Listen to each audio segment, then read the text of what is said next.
좀 썰렁한 개그 같은 꽁트, 뭐라 그럴까요? 썰렁한 넌센스 퀴즈 하나 드리겠습니다.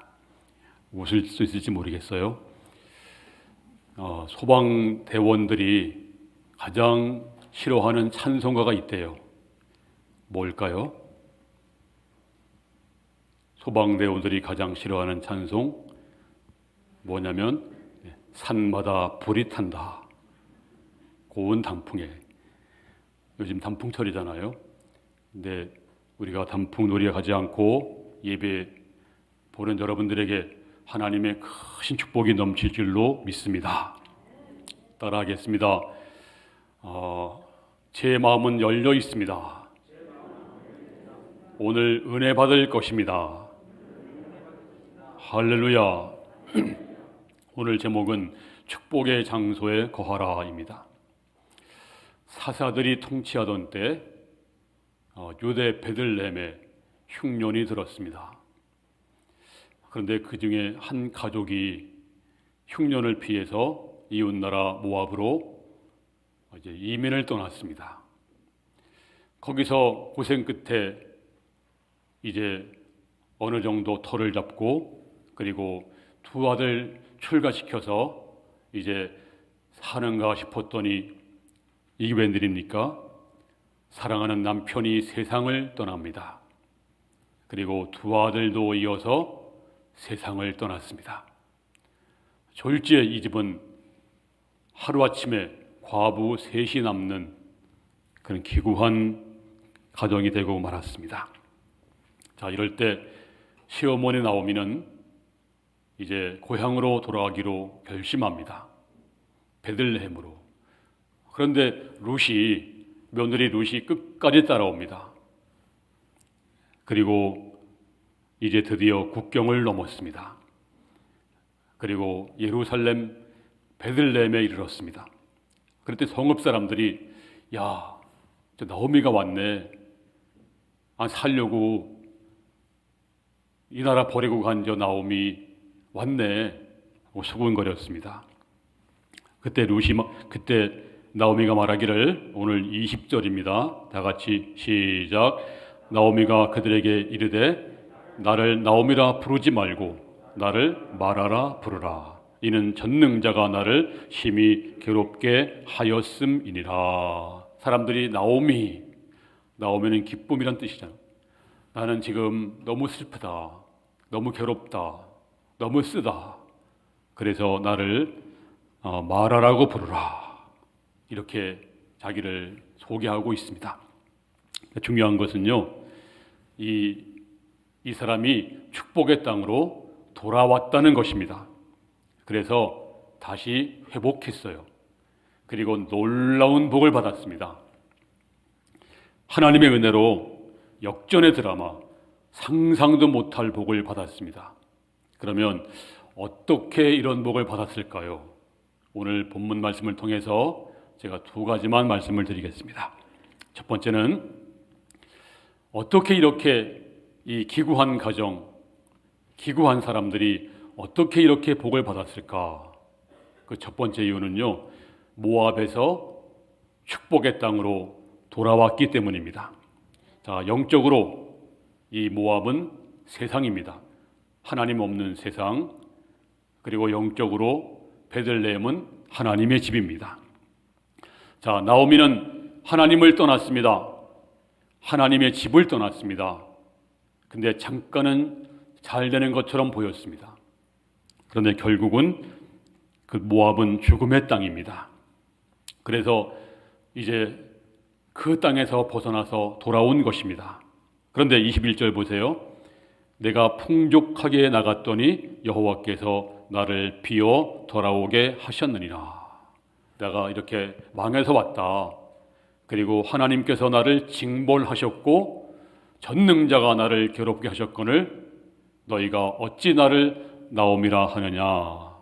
이렇게 말하고 있습니다. 자, 이 사람이 빨리 모압을 떠난 거예요. 그러므로 빨리 모압을 떠나야 됩니다. 잠깐은 잘 되는 것처럼 보일지 몰라도 결국은 잠깐입니다. 자, 탕자를 보세요. 탕자가 집을 떠났습니다. 아버지 집을. 처음엔 재미가 있었어요. 흥청망청 참 좋았습니다. 잠깐이었습니다. 그 다음에는 굶주림과 서러움만 찾아왔습니다. 하지만 탕자가 아버지 집으로 돌아왔을 때 아버지 집에는 모든 것이 풍족했습니다. 그러므로 성도는 모압에 있으면 절대로 안 됩니다. 모압에서 하나님의 집으로 빨리 돌아와야 됩니다. 다행히도 오늘 이 사람은 이제 저 모압에서 국경을 넘어서 드디어 예루살렘으로 왔습니다. 자, 하나님께서 아브라함에게 아브라함아 내 본토 친척 집을 떠나라. 그리고 가나안 땅으로 가라. 가진 고생 끝에 가나안 땅에 들어갔습니다. 거기는 축복의 땅입니다. 하나님의 은혜의 땅입니다. 근데 조금 어렵다고 기근에 들었다고 하나님께 물어보지도 않고 애굽으로 덜렁 내려갔네요. 가서 어떤 일을 당했나요? 거기서 온갖 수모, 온갖 창피, 온갖 내려가서 그냥 온갖 망신, 그리고 부인도 뺏길 뻔했고 갑오시기 망신을 당하고 돌아옵니다. 여기서 알 수 있는 것은 우리 성도는요, 축복의 장소를 떠나면 고통이 찾아옵니다. 그러므로 축복의 장소를 떠나지 말아야 됩니다. 자, 하나님은 장소를 참 중요하게 여겼습니다. 천지 창조할 때도 장소를 먼저 만들었어요. 자, 보세요. 하늘을 먼저 만드시고 새를 만들었습니다. 또 바다라고 하는 장소를 먼저 만드시고 물고기를 만들었습니다. 땅이라고 하는 장소를 먼저 만드시고 동물과 사람을 만들었습니다. 하나님은 북극 곰을 저 사막에 살지 않게 했습니다. 먼저 장소를 만들었습니다. 하나님은 하늘의 새를 저 산에서 살도록 그렇게 산을 먼저 만들었습니다. 그러므로 장소가 얼마나 중요한지 모릅니다. 우리 개개인도 마찬가지입니다. 여러분도 하나님이 정해주신 장소, 그 장소에 거해야 행복할 수가 있습니다. 우리 교회 한 성도님이 저한테 이런 간증을 했어요. 우리 교회 오기 전에 교회를 50군데를 다녔대요. 참 많이 다녔죠. 근데 이분이 어느 교회를 가도 마음에 만족치 않고 은혜가 안 되고 남의 집에 온 것 같고 또 안 맞는 옷을 입은 것 같고 굉장히 좀 내 집이 아닌데 그런 마음이 들고 그래서 도대체 정을 붙일 수가 없더라는 거예요. 그래서 이 교회 저 교회 다니다가 마지막으로 이제 우리 교회 한번 와보자 왔대요. 우리 교회도 별 거 있나 이제 그런 마음으로 왔는데 오자마자 제가 설교할 때 설교 듣자마자 갑자기 은혜가 막 임한 거예요. 입에 가지고서 이 교회가 낯선 교회가 아니고 수없이 댕겼던 교회처럼 느껴지고 저를 대할 때도 처음 보는 것이 아니고 굉장히 오랫동안 지냈던 사람처럼 느껴지고, 그리고 이 교회가 얼마나 은혜로운지 막 콧물이 막 나고 그 다음부터 열심히 나온 성도가 됐습니다. 그렇습니다. 이제 하나님은 여러분에게 장소를 정해 주었어요. 여러분이 다닐 교회를 정해 주시고 여러분의 직장도 정해 놓으시고 또 여러분의 살 동네 또 여러분의 삶의 자리를 하나님이 다 준비해 주었습니다. 그런데 만약에 여러분들이 이탈하면 항상 불안하고 불편합니다. 이제 혹시 여러분들이 어떤 분은 이 잘못된 장소에 거할지 몰라요. 모압에 있을 수가 있습니다. 모압에 있으면 행복하지 않아요. 오늘 여러분들이 내가 지금 어디 있는가 한번 살펴보시기 바랍니다. 하나님이 허락한 장소, 축복의 장소, 거기 있어야 돼요. 자, 사도행전 1장에 보시면 우리 주 예수님이 승천하기 전에 이렇게 말씀했어요. 예루살렘을 떠나지 말고 내게 들은 바 약속하신 것을 기다리라. 그리고 성령을 기다리라. 이 말을 들은 사람들은 수백 명이었습니다. 그런데 이 약속을 믿고 기도한 사람은 딱 120명이었습니다. 그 120명 중에 그날 오순절날 다 성령을 충만히 받았습니다. 그런데 하나님이 믿음 있는 사람만 골라서 주신 것이 아니에요. 죄를 덜 지은 사람만 골라서 주신 것이 아니에요. 그날 참석한 120명은 몽땅 받았습니다. 왜 그랬을까요? 그 120명은 축복의 장소에 있었습니다. 거기 있었습니다. 그러므로 하나님이 정하신 장소 거기 있으면 복을 받습니다. 여러분들이 아무 일 하면서 아무데나 가면서 하나님이 정한 장소가 아닌데 내 멋대로 하면서 복을 받겠다, 받을 수 없어요. 하나님이 정하신 장소, 축복의 장소가 있습니다. 어느 집사님이 자영업을 했대요. 근데 이분이 뭐 잘 되는 것도 아니고 안 되는 것도 아니고 그냥 그럭저럭 먹고만 살았대요. 그런데 이제 자기 가게에서 한 100m 떨어진 데 보니까 상가 임대 문구가 있는 거예요. 보자마자 갑자기 마음속에서 저기다 하는 그런 마음이 들더라는 거예요. 그래서 이제 전화번호 써가지고 이제 집에 와서 먼저 기도해야 되잖아요. 기도하는데 마음이 얼마나 편한지, 마음이 편안하고 기쁨이 넘치고 확신이 오더라는 거예요. 그래서 하나님 뜻이구나. 여러분, 하나님의 뜻을 어떻게 할 수 있는지 아세요? 하나님의 뜻은 귀에다 말씀하는 것이 아닙니다. 하나님의 뜻은 먼저 성경적인가. 예를 들어 술집 팔아, 이건 하나님 뜻이 아닙니다. 성경적이 아니면 하나님 뜻이 아니에요. 두 번째는 내 마음이 원함이 있는가, 마음이 기뻐야 돼요. 확신이 들어야 돼요. 마음이 막 불안하고 싫으면 하나님 뜻이 아닐 가능성이 많습니다. 세 번째는 길이 열려야 돼요. 자꾸 길이 막혀버리면 하나님 뜻이 아닐 수가 있습니다. 이 집사님이 기도하는데 확신이 들고 기쁜 거예요. 그래가지고 전화를 걸어서 계약을 했습니다. 놀라지 마세요. 근데 옮기자마자 그분이 간증하기를 전에 있던 데보다 5배 이상 매상이 올랐다는 거예요. 똑같은 사람인데, 똑같은 기술인데 왜 그랬을까요? 바로 하나님이 원하는 장소, 기도 하나님이 지시한 장소로 간 것입니다. 그러므로 우리는 하나님이 정한 장소, 축복의 장소, 이 꼭 장소만이 아니라 어떤 사람은 배우자일 수가 있고, 어떤 사람은 삶의 자리일 수가 있고, 어떤 사람은 또 직장일 수가 있고, 또 어떤 사람은 결혼할 대상자가 될 수가 있고, 지난 주간에 텔레비에 보니까 이런 게 나오더라고요. 어떤 사람이 이혼을 했는데 왜 이혼을 했는가, 이제 그 이유를 얘기하는데 그 여자 친정 어머니가 쓰러졌대요. 마음이 막 급하잖아요. 빨리 가야 되잖아요. 남편이 뭐 운전을 해야 돼, 아마 그래서 그런 것 같아요. 근데 남편이 여보 우리 쇼핑 먼저 하고 가자고 하더래요. 그렇게 싸우기 싫어서 정신이 없지만 쇼핑을 먼저 했대요. 이제 가야 되잖아요. 남편이 한 얘기가 여보 나 게임하러 가야 돼 그러더래.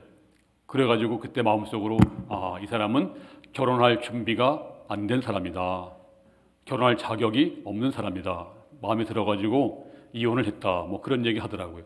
그러니까 아마도 하나님이 정해준 사람이 아닌 사람하고 결혼한 것 같아요. 평생 불행합니다. 그러므로 우리는 결혼할 때도 하나님이 정해준 사람, 하나님이 기뻐하는 장소, 기도한 다음에 우리가 그 장소로 가야 됩니다. 그러면 여러분들이 아니 목사님 어떻게 베들레헴을 알 수가 있습니까? 어떻게 내가 하는 게 모압이 아니고 베들레헴 축복의 장소인 것을 알 수가 있습니까? 그것은요 마음에 확신이 와요. 그리고 마음에 평안함이 와요. 마치 좋은 옷을 입으면 딱 옷이 맞잖아요. 그런 성취감, 만족감이 있습니다. 그런데 그것이 하나님 뜻이 아니고 모압이라면 일단 정이 안 들어요. 그리고 두려움이 찾아옵니다. 직장 생활에도 이건 내 직장이 아니야, 나 퇴직해야 돼, 즐겁지 않습니다. 마음 막 불안하고 성취감도 없습니다. 그러므로 이 잘못된 장소, 인생을 거기 허비하기엔 너무 짧아요. 그러므로 여러분들이 이것이 하나님이 주신 베들레헴이면 거기 머물러야 됩니다. 그런데 모압이면 빨리 떠나야 돼요. 축복의 장소로 가야 됩니다. 하나님의 인도를 받아야 됩니다. 전 여러분들이 직장이든지 인간관계든지 사업이든지 또 내가 사는 삶의 자리든지 이 모든 것이 다 베들레헴이 되기를 주님의 이름으로 축원합니다. 출애굽기에 보면 구름기둥 불기둥이 나옵니다. 밤에는 불기둥, 낮에는 구름기둥. 제가 한번 광야를 가본 적이 있습니다. 그 수르 광야 가봤는데요. 얼마나 뜨거운지 5분만 서 있으면 막 쓰러질 정도예요. 근데 거기에 구름기둥이 없으면 살 수가 없는 지역입니다. 근데 하나님이 구름기둥으로 시원하게 했습니다. 그래서 구름기둥이 서 있으면 하나님 백성들은 한 달이고 두 달이고 그냥 있어야 돼요. 가면 안 됩니다. 이탈하면 죽습니다. 그런데 이 구름기둥이 이제 움직이면 따라가야 돼요. 아무리 여기가 좋아도 안 따라가면 살 수 없습니다. 우리 성도들은 하나님이 계신 장소, 하나님이 인도한 장소, 항상 그 장소로 갈 수 있기를 주님의 이름으로 축원합니다. 할렐루야. 마지막 두 번째입니다. 자, 모압을 떠나서 가나안에 왔습니다. 축복의 장소에 왔습니다. 두 번째는 이제 보아스를 만나야 됩니다. 자, 오늘 이 룻과 나오미 이 두 가부가 뭐가 있겠습니까? 어떻게 살겠어요? 그래서 이 며느리 룻은 어머니를 복양하기 위해서 아침부터 나가서 열심히 보리삭을 주었습니다. 열심히 주었습니다. 너무 열심히 주으니까 이 여자를 눈여겨보는 사람이 있었어요. 누구죠? 바로 보아스입니다. 그 마을의 유지 부자. 이 보아스가 궁금해서 야, 저 여자가 누구지? 누구냐? 종들이 말하기를 네 주인님, 저 소녀는 저 나오미 며느리인데 이방 여자입니다. 모압 사람이에요. 근데 시어머니 따라서 왔어요. 근데 아침부터 지금까지 열심히 이삭을 줍고 있어요. 아, 그래? 그러면 저 여자를 이삭을 잘 줄 수 있도록 쫓아내지 말고, 그리고 이삭을 막 흩어가지고 많이 죽게 해라. 아, 그러니까 보니까 그냥 이삭이 지천이야. 얼마나 좋겠어요. 자, 그리고 또 보세요. 14절 말씀 시작. 식사할 때 보아스가 룻에게 이르되 이리로 와서 떡을 먹으며 내 떡 조각에 촉을 찍으라 하므로 룻이 곡식 빼는 자 곁에 앉으니 그가 볶은 곡식을 주매 룻이 배불리 먹고 남았더라. 들판에서 이제 식사가 시간이 됐어요. 근데 어서 저 소년을 데리고 와라. 소년을 데리고 와서 함께 밥을 먹자. 그리고 내 조각을 함께 초를 찍으라. 그리고 배불리 먹도록 배려하고 있습니다. 왜 그랬을까요? 이제 룻은 축복의 땅으로 왔습니다. 그리고 자기도 모르게 룻이 보고 있었어요. 아니, 보아스가 보고 있었어요. 그리고 은혜를 베풀고 있습니다. 같이 식사하는 거 큰 축복입니다. 제가 언젠가 말씀드렸죠. 인도 선교 갔더니 이제 한국 식당이 하나 있었어요. 너무 한국 음식이 먹고 싶어가지고 이제 예약을 했습니다. 예약을 했는데 우리 인도 목사님을 몇 분 모시고 들어갔어요. 그랬더니 그 주인이 얼굴이 시뻘개져가지고서 따로 오라고 하더니 왜 인도 사람 데리고 왔냐고. 우리 인도 사람 안 받는다고. 아, 왜요? 인도 사람이 얼마나 더러운지 아냐고. 그리고 우리는 인도 사람 절대 상대 안 한다고. 아니, 이 사람이 인도에 살면서 장사하면서 내가 놀라가지고 정말 목사님들이라고. 그러니까 목사고 뭐가 안 된대. 그래서 그냥 우리 김홍덕 집사하고 같이 그냥 쫓겨났던 그런 기억이 납니다. 근데 옛날에 우리나라도 선교사님들이 한국 사람하고 식사를 안 했어요. 기록이 있더라고요. 하면 건방지게 되고 뭐 그렇게 된다고 그런 룰이 있나 봐요. 근데 오늘 이 보아스는 처음 본 여자, 정말로 이방 여인 와서 함께 밥을 먹자. 그리고 16절 보세요. 시작. 또 그를 위하여 곡식 다발에서 조금씩 뽑아버려서 그에게 줍게 하고 꾸짖지 말라 하니라. 자, 저 여자가 이제 이삭을 죽을 때 너희 추수하면서 막 흩어버려, 뽑아버려. 그래서 이삭을 많이 죽을 수 있도록 그렇게. 자, 그래서 어떻게 많이 했는가 볼까요? 17절 시작. 룻이 밭에서 저녁까지 줍고 그 주운 곳을 보더니 보리가 한 에바쯤 되는지라. 한 에바면 20kg입니다. 한 달치 양식입니다. 이거 있을 수 없는 일입니다. 그런데 누가 눈여겨보았나요? 보아스가 보고 있습니다. 룻은 모르지만 보아스가 은혜를 베풀고 있습니다. 왜요? 축복의 장소에 왔기 때문에. 그래서 보아스와 룻이 드디어 결혼까지 하게 됩니다. 그렇습니다. 이와 같이 축복 안에 들어오게 되면 내가 상상도 못할 복이 내게 임하는 줄로 믿습니다. 나도 모르게 막 풀리고 기대 이상으로 잘해주는 사람이 있고, 왜 그럴까요? 축복의 장소에 오면 보아스가 있습니다. 여러분에게도 이 보아스가 나타나기를 바랍니다. 이 보아스를 만나기를 바랍니다. 보아스가 도와줄 줄로 믿습니다. 은혜 안에 넘치기를 주의 이름으로 축원합니다. 보아스 만나면 모든 게 해결됩니다. 이 여자가 말이죠, 아무리 열심히 일했더라도, 아무리 효성이 지극하더라도, 아무리 고상할지라도 슬픔의 여인이고 고통의 여인입니다. 보아스 안 만났으면 그냥 이상만 줬다가 평생 그냥 그렇게 죽었을 거예요. 그냥 그렇게 살다가 죽었을 거예요. 그런데 바로 보아스를 만납니다. 보아스를 만나서 다 해결되었습니다. 그렇습니다. 지금도 여러분이 믿음으로 기도하면, 믿음으로 살면 하나님은 여러분에게 꼭 필요한 사람 보아스를 만나게 할 줄로 믿습니다. 그리고 여러분을 도와줄 사람을 하나님이 이미 준비해 두셨습니다. 또 도움을 줄 사람도 하나님이 알고 계십니다. 여러분이 5년 후, 10년 후 여러분을 도와줄 사람 하나님이 예비하시고 알고 계시고 준비할 줄로 믿습니다. 완벽한 짝도 예비한 줄로 믿습니다. 그 하나님 온전히 예비하시면 그 하나님은 여러분을 여러분보다 더 염려하시고 더 걱정하시고 그리고 다 준비하시는 분이십니다. 그렇습니다. 혹시 여러분들이 아니 목사님 제가 너무 힘든데요, 어떻게 하면 좋을까요? 걱정하지 마세요. 하나님은 여러분보다 여러분을 더 걱정하시고 더 염려하시고 다 예비하시고 준비한 줄로 믿습니다. 하나님은 천지를 창조하신 다음에 우리가 살 모든 걸 다 준비했습니다. 또 우리가 범죄했을 때 독생자 예수님을 준비해 주시고 성령을 주시고 천국을 예비해 주시고 다 준비하신 분입니다. 그 하나님께서 지금도 여러분을 향해서 다 예비하시고 준비하신 줄로 믿습니다. 할렐루야. 내가 살아가는 동안에 부부 문제, 가정 문제, 자녀 문제, 사업 문제, 모든 문제를 하나님이 다 예비해 놓으시고 그리고 말씀하십니다. 내가 다 예비했느니라, 내가 다 준비했느니라. 여러분에게도 이 보아스가 나타날 줄로 믿습니다. 예레미야 33장 3절 말씀 보겠습니다. 시작.